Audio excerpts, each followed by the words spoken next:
Mingalaba. I am a licensed tour guide in Bagan. My name is Wayne Bo.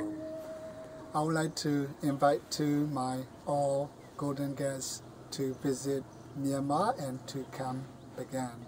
If you are in Bagan, you will see beautiful temples and pagodas. They are all 2,700 pagodas in Bagan.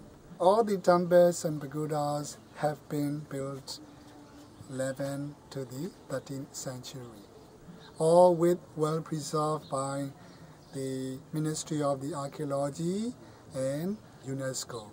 And also you can see the lifestyle, colorful market, and beautiful villages, and also you can see Mount Popa. In Myanmar, majority people are practicing the Buddhism. We have 59 million people live. About 85% people are practicing the Buddhism. And the nature of the people are so nice, very friendly.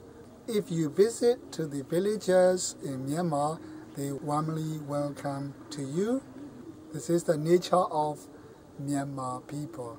That's why we say very friendly, very smiley.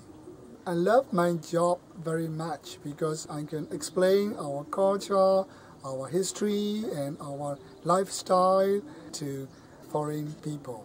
So I would like to invite to my dear golden guests, please come and see and enjoy to Bagan. Thank you.